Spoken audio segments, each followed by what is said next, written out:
Okay, good evening, everyone. Welcome to our first workshop meeting of the day, committee as a whole, I should say, council meeting as well, too. Today is Tuesday, January 16th. We're going to get started here with our committee as a whole. I'm going to ask Kim, roll call, please. Thank you, Council President. Council President Boyce, Here. Councilmember Boyd, Councilmember Fincher, Here. Councilmember Core, Here. Councilmember Larmer, Here. Councilmember Michaud, Here. Councilmember Troutner. Here. Thank you. Okay. Pat, any changes to the agenda? Yes, Council President, I would like to add one item to introduce the new council administrative assistant. Okay, all righty, we'll do that. Any other changes, council member? Okay, let's get started here. Approval of the agenda. Do I need a- So moved. Second. Motion is second in discussion. Seeing none, all in favor, signify by saying aye. Aye. All opposed, let the record show unanimous pass. Pat, please.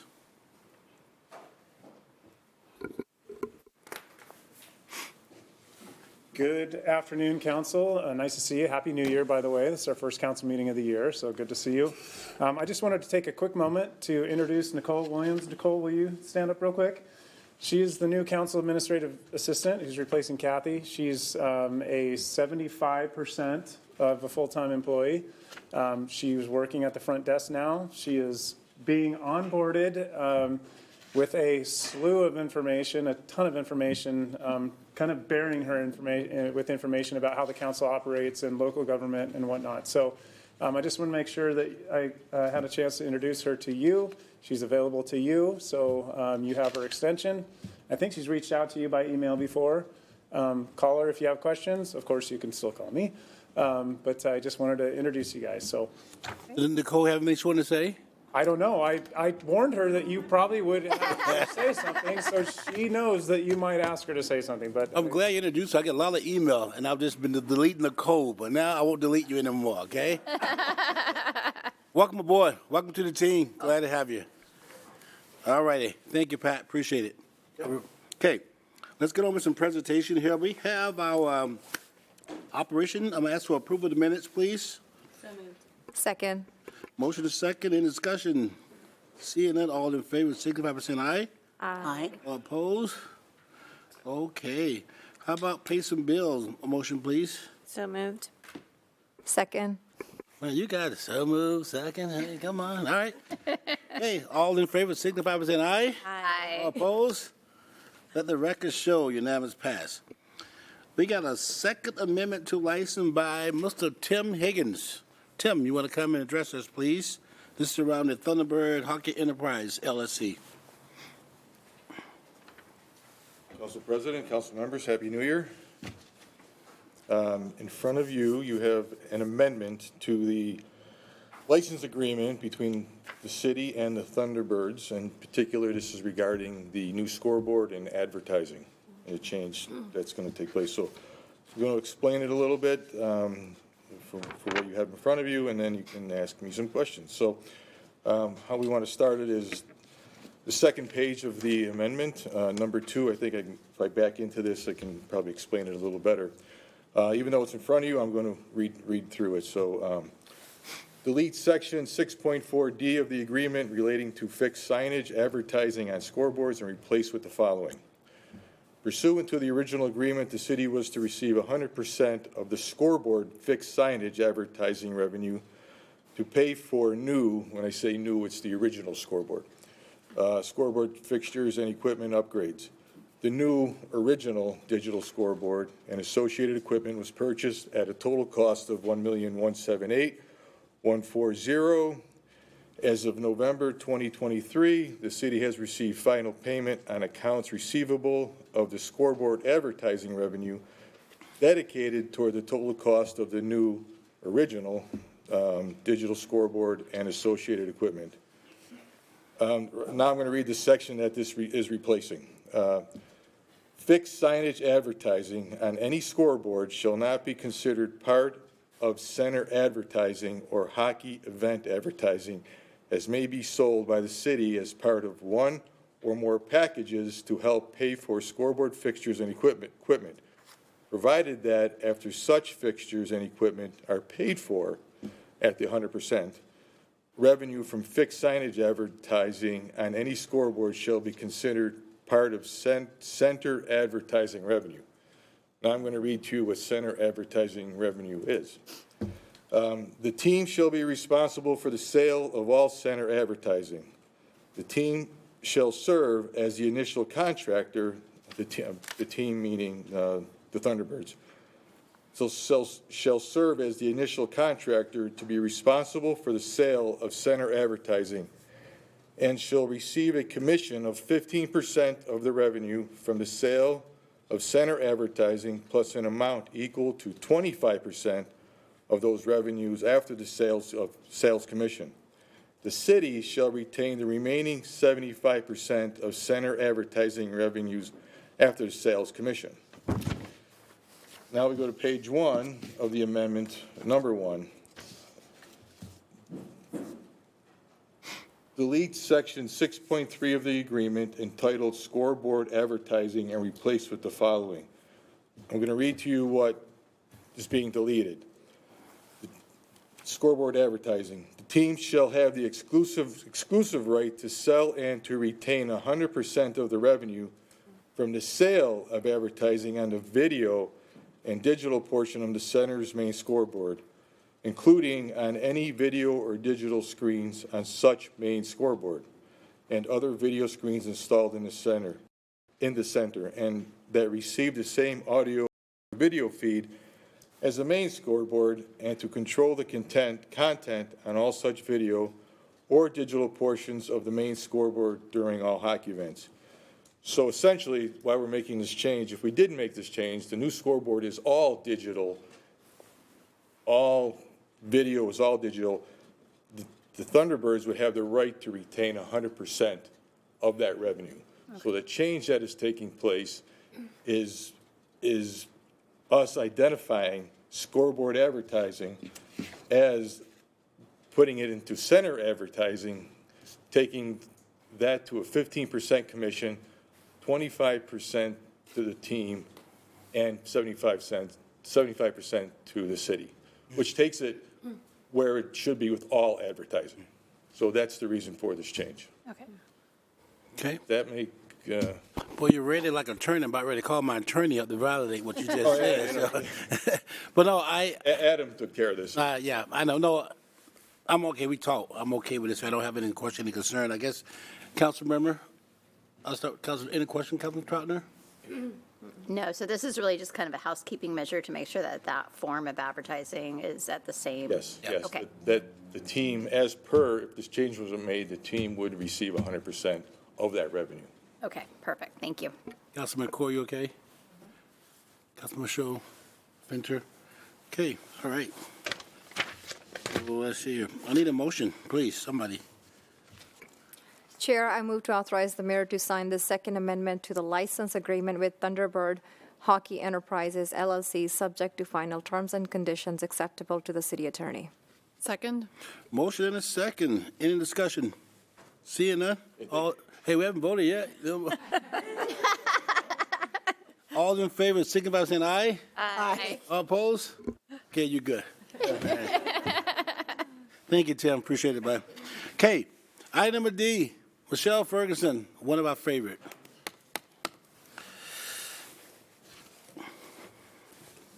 All right. Michelle Ferguson, Financial Planning Manager, and I will be presenting the November 2023 financial report. So mostly, pretty much all good news on this report. So we'll start off talking about the general fund. And general fund revenues were budgeted conservatively in 2023. I just wanted to point this out. So there is going to be a large variance for revenues. It's estimated to be about $10 million for those revenues in 2023. But the 2024 budget was adopted to those budgets for revenue in line kind of with the trends that we're seeing. So just prepare yourself in 2024 that we're not going to quite see these large variances anymore. But possibly, so highlighted on this slide is sales tax. Continued to come in strong all year long. It's estimated to come in $3.5 to $4 million over budget. Nice. And then highlighted on this next slide are other taxes, which are B&O taxes, admissions tax, and gambling tax. Together, they're estimated to come in about $600,000 over budget. So highlighted on this slide are kind of the variances from 2022 to 2023 for the revenues and the departments within the general fund. So property tax revenues were highlighted because there's a negative 51.2%, and that was budgeted that way on purpose to have a negative variance. It was budgeted to actually have 52.5% variance from 2022 to 2023 based on budget.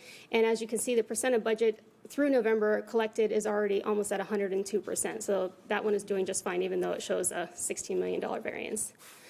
And then fines and forfeiture has a 46.5% variance, which it looks like we got in a lot more revenues, but that is because 2022 was unusually low. But if you compare 21 and 23, it's coming in right where it should be, and it's at 105% of budget. Miscellaneous revenues, that one is about $2 million higher than it was in 2022, and that is going to be mostly due to the higher interest income that we've been seeing in 2023. And then transfers in has a very large revenue variance, but that is because of timing on when we transfer revenues between funds, so that will kind of equal out by the end of the year. And for departments, highlighted are fire and non-departmental. So fire has a negative variance, but that is because of the interlocal agreement kind of was redone mid-year. So we have a lower rate that's being charged for fire contracted services, as well as another city that joined the PSRFA. And then non-departmental, that variance is also partially due to timing, but mostly due to the annual allocation of funds to the streets and parks for that annual allocation that has switched to the capital resources fund. So you can kind of see that balances out with the property revenue, the property tax revenues. And then we'll go into the differences on the funds. So left, the expenditure variance is $366,000, and that is due to lower costs for long-term care for the left one retirees. Lodging tax, that has a negative variance from 22 to 23, and that is because in 2022, we transferred $280,000 from the general fund into the lodging tax fund for impacts related to COVID to that fund. And then the capital resources fund, there is a $11.5 million variance, and that is because of that we just talked about in the general fund, that the capital resources fund is now doing those transfers to parks and streets for that annual allocation. Then the criminal justice fund has a $4.5 million variance, and that's due to a few different things. There's some carry forward budgets there for vehicles, and those monies are being spent.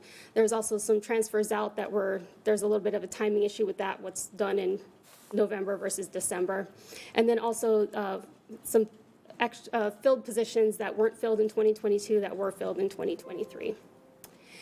And then human services, that $550,000-ish for expenditure variance, that is for the co-responder program getting up and going and expenditures related to that. And on this slide, the special assessment debt service fund, the expenditure variance is 100%, but that is because there was the central cost allocation that was being charged to that fund that we removed in 2023, so that fund will no longer be having to pay that allocation. And then fleet services, there is a nearly $4 million variance, and that is due to a few different things. Mostly, it's about $2.5 million worth of ARPA-related expenditures for vehicles, that they have nearly spent all of that in 2023, as well as higher costs for vehicles, so the amount of money they're having to pay out for those cars has gone up. And then all of the insurances. The expenditures variance for unemployment, that's gone up, just the higher cost of claims. And then the workers' comp, liability insurance, and property insurance, those variances are negative, and that is due to the timing issue. And as you recall, in the fourth quarter budget amendment from 2023, we're doing transfers to each one of those funds, and they just haven't been done yet. So those will catch up kind of by the end of the year, or in the next couple of weeks. Are there any questions? I don't see anything kind of make me concerned. Should I? Looks No, pretty it, good. it seems like it's turning out well. We still have, a few more weeks of Yep. doing allocations and accruals and things like that, but seems like all the funds will be within budget and we'll be ready to start 2024. Well, you set the bar high. We expect it to continue to get high, okay? We will see. Any question for Michelle, team? Okay, thank you so much. Appreciate it. Okay, we're going to move on to ECDC. I'm going to turn this over to Councilmember Troutner. Thank you, Council President. We have one item on the agenda today, and it is a consultant contract amendment for 2024 for the comprehensive plan. Welcome to Kristen. Thank you. Good evening and Happy New Year. I've missed you all in the last month. We had a routine going on. I'm here tonight to present and ask for council approval to authorize the mayor to sign a contract amendment.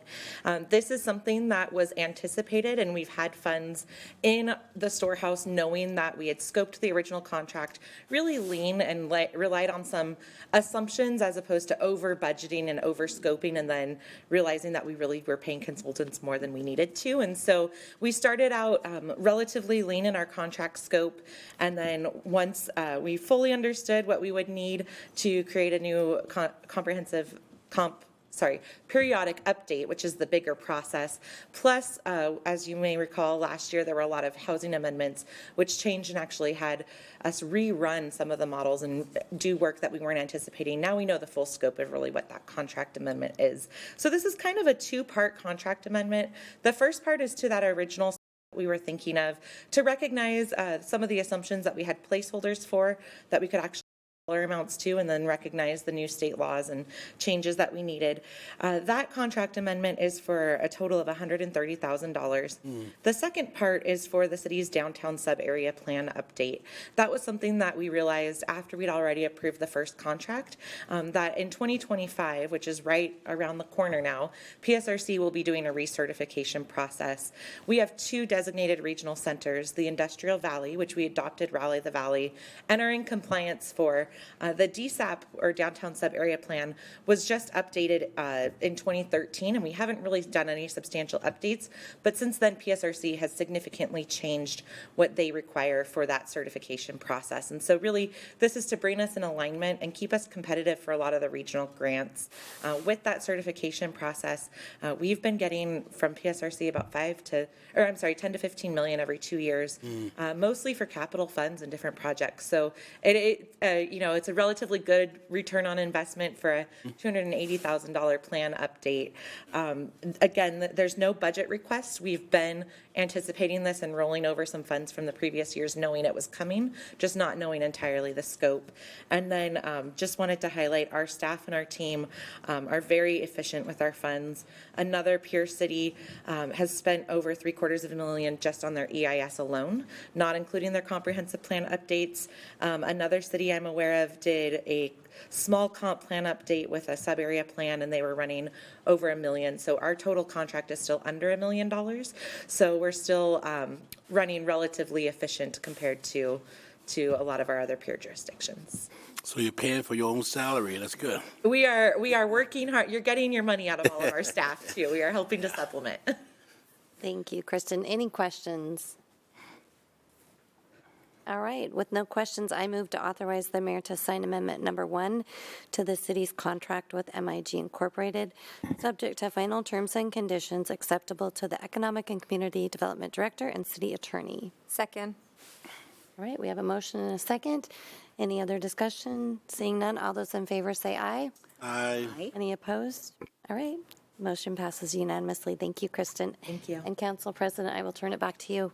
Thank you. And I'm going to turn it over to Councilmember Michelle. Thank you, Council President. Today on Parks, we have 2 items. First up, we have Carrie to talk about the Kiwanis 4 Tot Lot Playground renovation. Good afternoon, council members, council president. As you know, I'm Carrie O'Connor, Parks Planning and Development, Park Planner. And a quick reminder, in February of 22, Parks and Human Services Committee passed a motion to allow the purchase of playground equipment through the Omnia Cooperative Purchase Agreement. We have recently used said purchase agreement, and I'm here to tell you about it. So, Kiwanis Tot Lot 4 playground purchase. This is the park as it stands today, aerial view. This is the current park. This is the consultant design that we had approved. This is the play area. I would like to point out that this one is for 5 to 12-year-olds. This one over here is for 2 to 5-year-olds. And they both contain age-appropriate swings, both of these play areas. This is the 2 to 5 playground area. This is a rendering. These are not the final colors. This is the 5 to 12 playground area. And I have a short video I'd love to play for you. Without volume, please, Kim. Oh, without volume? Yeah. Sorry. So this is the playground piece that we are having installed in the 5 to 12-year-old age range. That's cool. So just wanted to show you all, drum up a little excitement. And I know I can see some faces. Everyone looks a little concerned. It is safe. It's been approved for safety. Thanks, Kim. If you'd like to see the rest of that video, it is on engagekentparks.com. Is that it, Carrie? All right. Okay. That second playground looks amazing. Is it safe for adults? Yes. All right. Any other questions about this playground? No? All right. Thank you, Carrie. All right. Up next, we have Brian Levenhagen here to talk about an exciting Curson property purchase. All right. Thank you, Madam Chair, Council. I'm Brian Levenhagen. I'm the Deputy Director of the Parks Department. Happy to be here this afternoon to ask for authorization to execute a purchase and sales agreement for the Peyton property. Peyton property is one of 2 parcels that make up a vacant lot on 2nd and Meeker right here downtown. It is the further west parcel of the 2 parcels, located adjacent to the building with a mural on it. This property is right next to Curson Park, and the future plan would be to add it to the park and build off the success we've seen with the recent renovations there. We did an appraisal of this property. Negotiations were led by Adam Long in our legal department. So big thanks to him for carrying most of the work here for this acquisition. The purchase price is $347,000, including or plus closing costs. If we do receive authorization here, committee of the whole, the plan is to roll this onto consent agenda tonight at City Council in the interest of time. So with that, I'll answer any questions you might have. All right. Are there any questions for Brian? No, just very excited. It's very exciting. Yes, it is super exciting. Oh, go ahead, Councilmember Kaur. Thank you, Councilwoman Shaw. Brian, you said 2 parcels, so are we still in talks with the second piece of it?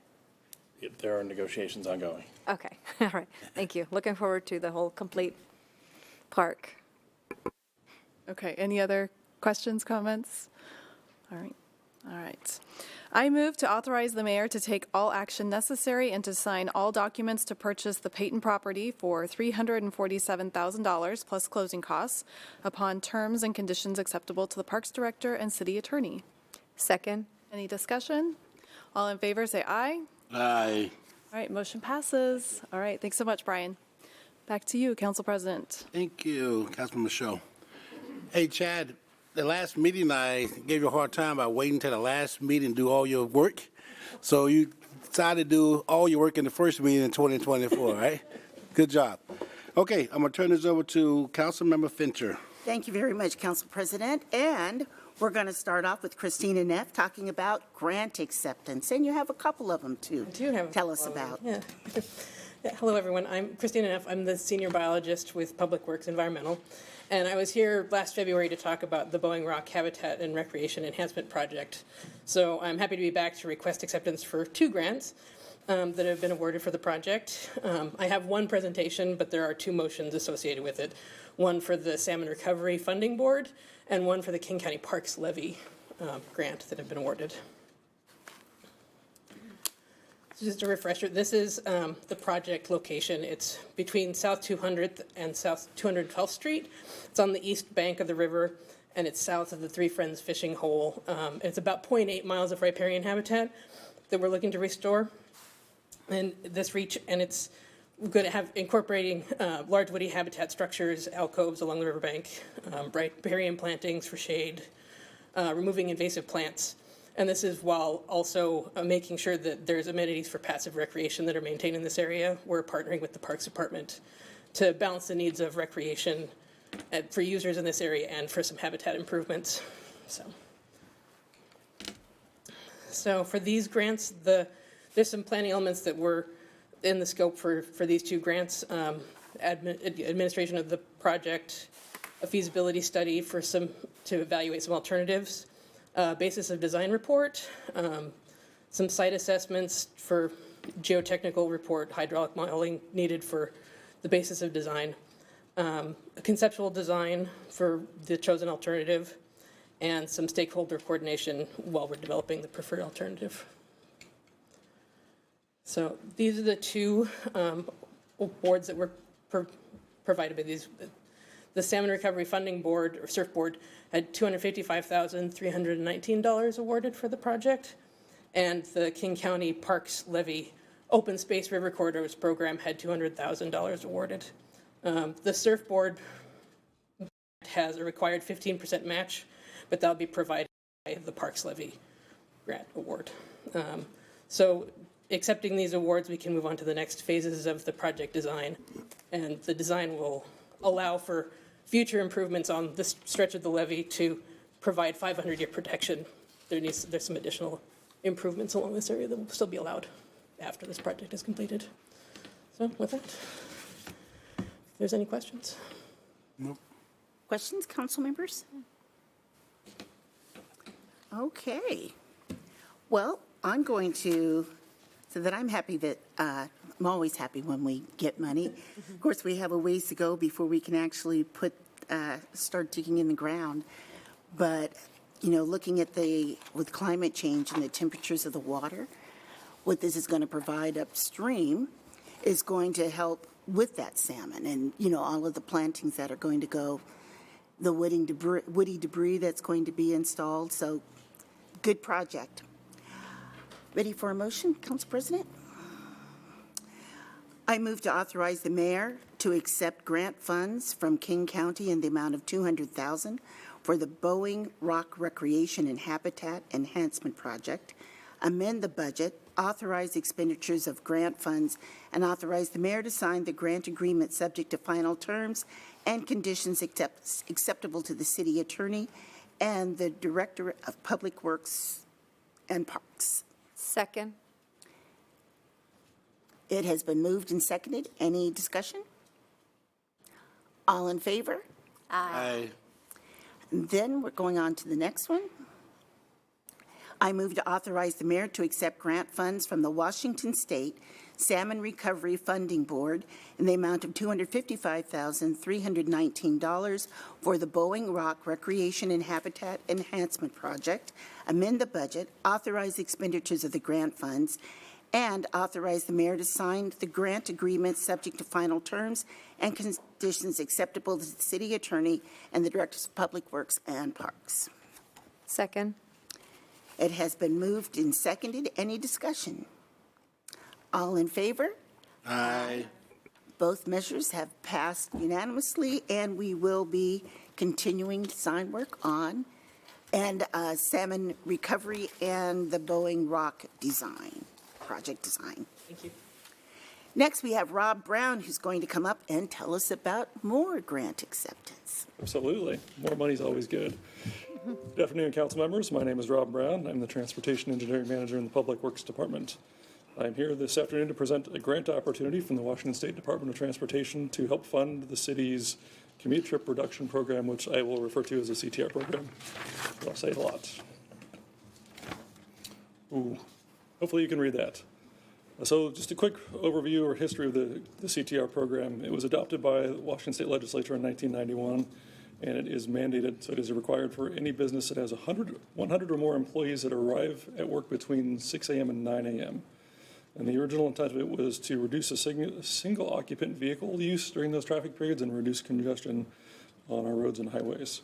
So while the state has their state laws, we also have companion requirements in City Code in Chapter 6.12. So just a brief overview of the program. So our City of Kent CTR program provides any interested business with assistance in developing their transportation alternatives. This can include assistance with carpooling, helping their employees find van pools, transit routes through buses and trains. We work with the businesses to give them options or help them work through some other ideas such as compressed work weeks or flex days, teleworking, and also bicycling and walking options. The city currently has about 25 sites that have that 100 employee or more requirement mandating that they participate. And at last count, that included 14,000 people that worked in the city of Kent. To meet the grant and the state mandate, the CTR program requires that the businesses, that we, the city, help the businesses administer a commute trip reduction survey. That happens on about every 2-year basis, although we've skipped the last couple of years, last 2 cycles for COVID and other related reasons. But the survey does provide a snapshot to the businesses, the city, and also the state of these affected work sites, of the commute options and the commute choices that the cities or those businesses within the cities are using. In addition to the survey, the state requires each work site to complete an annual program report to tell us how the city's businesses are doing with the program and trying to meet those mandates to reduce those commute trips. Overview of the benefits of the program. In addition to reducing congestion, it also helps to improve air and water quality, reduce the cost of transportation to the employees. It also promotes infrastructure improvement, and it attracts and retains business and improves business development. So with that, before you is a $161,600 grant from the Washington State Department of Transportation, along with the commute trip reduction administrative work plan for the 23-25 biennium. This grant would fund a significant portion of the city's cost to support our efforts to coordinate with the city's CTR businesses. And thank you for your consideration. Happy to answer any questions. Questions? How do the businesses know that this is required? Is it because one of the employees goes out and tells them through a mailing from the city, a mailing from the state? How does that happen? So, great question. So that happens primarily through history with the bigger businesses, but with the newer businesses, we work with the business licensing portion of the city. And one of the questions that they answer when they apply for a business license is if they have those 100 employees arriving between 6 and 9 a.m. So, and then we have our commute trip reduction coordinator, which is part of a transportation planning function, that person actually goes out to all those different businesses and works with them. And so we get them set up. There's all kinds of requirements. Each business, including the city of Kent, has to have a CTR coordinator for that business. And we work with those coordinators, and then we attend things like transportation fairs and things like that to do the outreach with them. Thank you. All right. Council President, I move to authorize the mayor to accept grant funds from the Washington State Department of Transportation in the amount of $161,600, amend the budget, authorize expenditures of the grant funds, and authorize the mayor to sign the grant agreement, subject to final terms and conditions acceptable to the Public Works Director and City Attorney. Second. Has been moved and seconded. All in favor? Oh, I'm sorry. Any discussion? All in favor? Aye. All opposed? Has been moved and seconded, passes unanimously, and we will have our trip reduction program grant accepted. Thank you very much. Thank you. Now, Tony Donati is going to tell us about a goods and services agreement with Olympic Environmental Resources. Thank you, Madam Chair and council members. Happy New Year. It's a pleasure to be here with you this afternoon. My name is Tony Donati. I'm the Conservation Coordinator here in the Public Works Department. Today I'll be requesting authorization of a goods and services agreement for a recycle event consultant for our 2024 recycling events. As many know, the city hosts several free recycling events throughout the year to our community. And to do so effectively, we must hire a consultant to fully staff and implement and then contract directly with the recycling vendors. Last December, the city advertised an RFP for a recycling event consultant and now recommends contracting with Olympic Environmental Resources, OER for short. OER has over 30 years of experience doing this work here and up and down the I-5 corridor, and then 20 plus years here in Kent as well, including as soon as last year. So contracting with OER for the 24 events will not exceed $176,215, an amount which is fully grant funded by our 3 solid waste grants. Residents can begin marking their calendars now, and for our upcoming events, our first Saturday event is Saturday, March 2nd at Hogan Park, and that event is from 9 a.m. to 3. And they should also be seeing that event flyer in their mailboxes by the end of February, and that's going to promote what people can bring and also the upcoming events. We also are going to continue with our Friday mini events, which are really popular and gaining a lot of momentum. And a lot of that's in part due to the great work by our communications team, promoting that through social media and through emails. So the word is out on those, and those are very popular. So popular that we're looking to add. Last year we had 2 spring events, 2 summer events. We're looking to add possibly 1 or 2 additional events, which would just provide more outlets for people to shred paper, documents, electronics, and paint. And those locations are to be determined once this contract is up and running. Then we can work directly with the consultant and pick those dates out.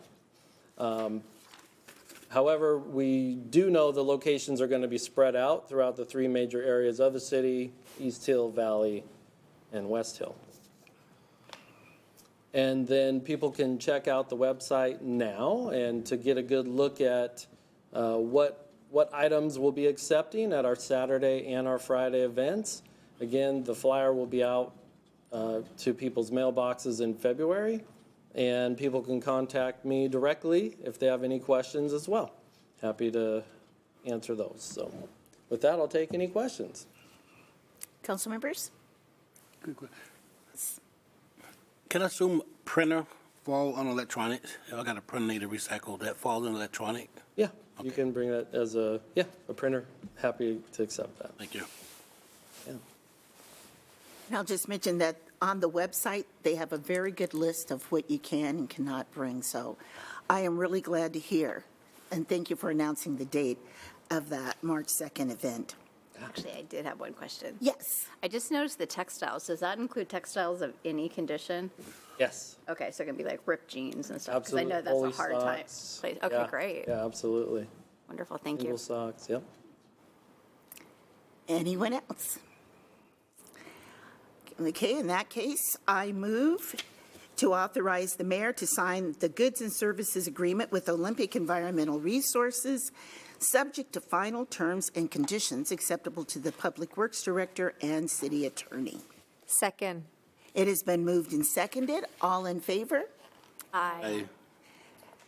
And the motion passes unanimously, and we will be having those events continue. Thank you very much. Thank you all. You do a great job managing those. And now we have Laura Herron coming forward, who's going to talk about another grant acceptance for the Department of Ecology and PDES capacity. Hello, council members, and thank you for having me here tonight. I'm here to talk to you about requesting your acceptance of the Water Quality Stormwater Capacity Grant. This money is for the National Pollutant Discharge Elimination System Municipal Stormwater Permit Program. So the Municipal Stormwater Permit Program primary requirements are to have an education outreach program, public involvement, spill and pollution prevention programs, development construction standards, maintenance of stormwater infrastructure, which our public works operations crews do to maintain our stormwater facilities, stormwater control or source control program, which is working with our businesses to prevent pollution at the source, and then stormwater planning to plan for our future for pollution prevention and what we can do in our future development. The grant offer for the 2023-2025 biennial municipal stormwater capacity grant is from the state of Washington State Department of Ecology. It's for $130,000, and it's to implement the programs and requirements under the National Pollutant Discharge Elimination System permit. It's no match required. It's retroactive back to July 7th of 2023, and it must be expended by March 31st of 2025. If you look at the picture, you can see the spill materials there. That's our crews responding to a spill. The spill materials that are there that they're using were bought previously from the same grant funding that we've gotten previously and the training that they needed to be able to respond to these spills. Some of our other previous grant expenditures were to buy our pet waste bag dispensers to help get our public to clean up after their pets. For spill response kits, not only for our staff, but we're also passing out smaller kits to businesses and teaching them how to do spill response and prevention. Also for our education and outreach materials, and for their Snuffy, our leaf vacuum, which I know you have all been aware of and seen from the past. Some of our potential expenditures that we would like to purchase with this grant funding. We do get $130,000, which is a little bit larger than what we've gotten previously. It's because we have the new permit that's coming out August 1st of this year. And with that, we'll have more programs and requirements that we need to implement for the NPDES permit. We also will use this for staff training and for O&M equipment to improve efficiency and safety. Like pictured here, this is a pole camera that our operations and maintenance crews can use so that they don't have to enter some of these confined spaces to do inspections of these underground utilities and vaults, that type of thing.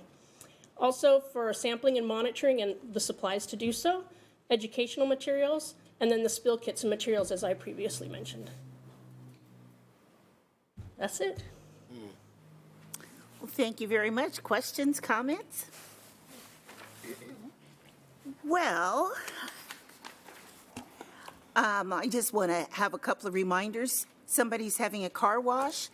Do you just go out and have the car wash and let everything go down the drain, or is there something that needs to be done?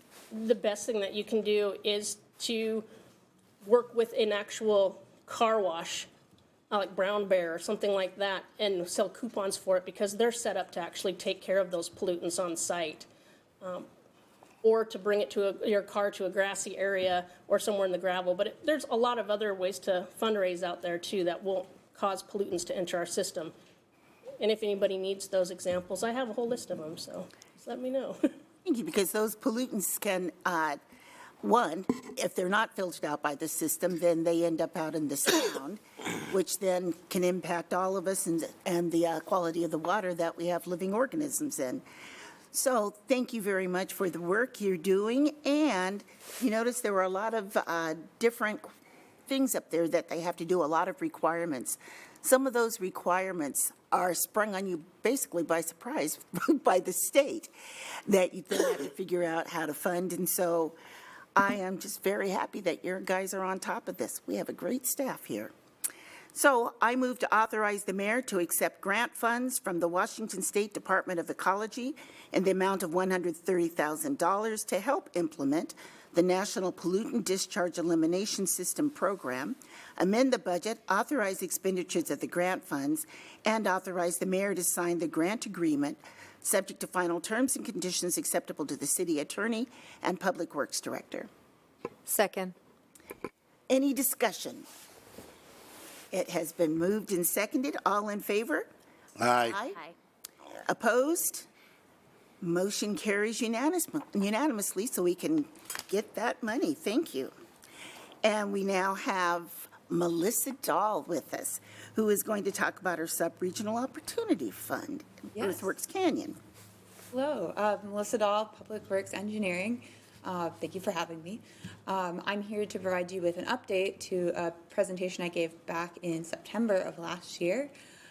So just as a refresh, it's been a couple months, but at the base of Earthworks Canyon, there is a sediment pond that Public Works maintains. Sediment pond's really important to the overall Mill Creek system. It collects sediment down off the canyon.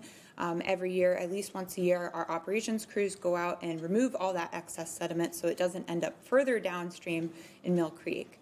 And when we do not have it dewatered, it enters into the sediment pond and then outlets into the rest of Mill Creek. And it's a little difficult to see in this picture, but basically it comes in off the hillside, enters the pond, and then carries underneath the trail that they have out there, and then continues on.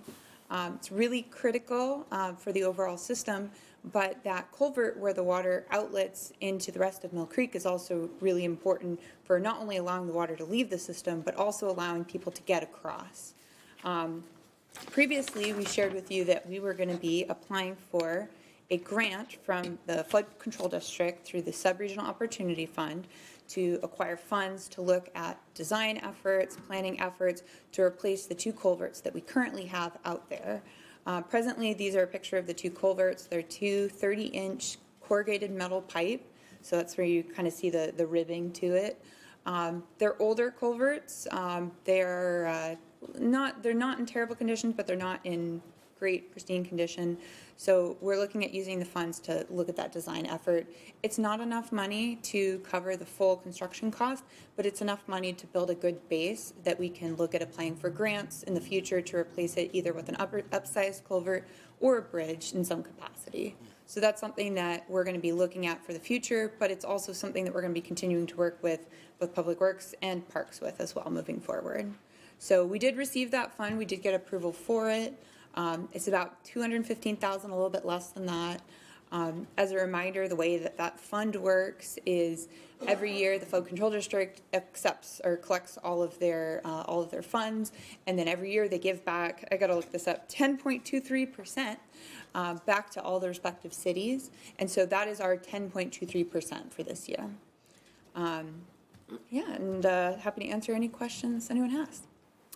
Questions or comments?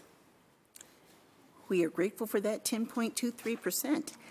I move to authorize the mayor to sign all documents necessary to accept funds from the King County Flood Control District Sub-Regional Opportunity Fund, subject to final terms and conditions acceptable to the Public Works Director and City Attorney. Second. It's been moved and seconded. Any discussion? Then all in favor? Aye. And any opposed? Thank you very much. So we will be continuing on with that Sub-Regional Opportunity Fund, those dollars, and improvements to Earthworks Canyon. Cheryl Wilcox is here to talk to us. Hi, Happy New Year. I'm Cheryl Ralston Wilcox. I am Public Works Property and Acquisition Analyst. And I am here to talk to you about an easement that's been there for a long time out in Covington. The city has an access easement on private property that's been there since well before we owned the property. And it's located in Covington. It's adjacent to the city's Armstrong Springs property. You can kind of see the easement here. That it was, it's the big blue line across there. And it was originally granted in 1946 and was clarified in 1964. The easement's purpose was to give access to the then owners of the Armstrong Springs property from Wax Road so they could access it from the road. An easement was given to the city later to install a fence, and that was granted in 1993. The city only uses a very small portion of the property to access stream monitoring equipment in Jenkins Creek, but they enter that area from the Armstrong Springs property now, not from Wax Road. So the easement's really not needed by the city anymore, or the full easement. The owner of the property has requested that the city terminate the access easement and the fence and the gate easement so they can develop a portion of the property.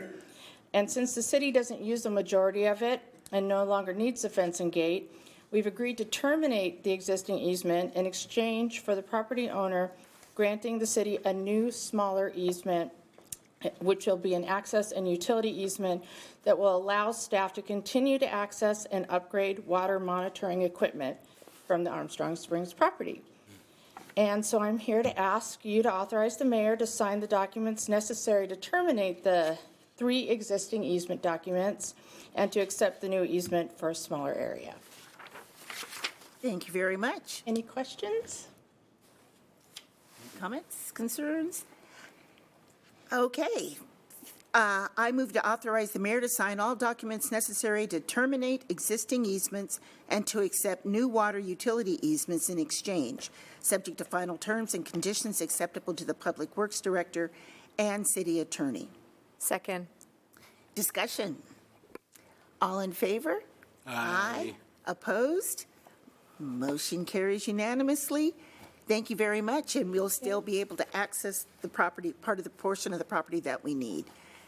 Thank you. And last, we have David Payne, who's going to talk to us about Puget Sound Regional Council Transportation Alternatives Grant for Meet Me on Meeker. Good evening, council members, committee members. David Payne, City Transportation Planner. Pleased to present here on the Puget Sound Regional Council's Transportation Alternatives Grant for the section of Meet Me on Meeker from Willis to Thompson. So in June, you may remember or may recall, staff presented the project nomination for this year's PSRC TAP call for projects to council. The map shown in the center is the project location for the transportation projects from the tip are all shown in grayed out there. We're pleased to report that the project ranked within the top third of projects that were funded regionally. So this is a regional competition across 4 counties. So we're pretty proud of our performance on this one. And we're happy to report that resulted in an awarded $2.5 million for construction of the project. That will result in construction of a 2-way separated bikeway shown in the cross-section on the right. The project's going to be constructed on the south side of the street with buffer islands, street lighting, and landscaping. And with that, I'm happy to answer any questions about the project. Thank you. Yes, Councilmember. Thank you, Councilmember Fincher. Thank you, David. What is the match? Or what percentage is the match?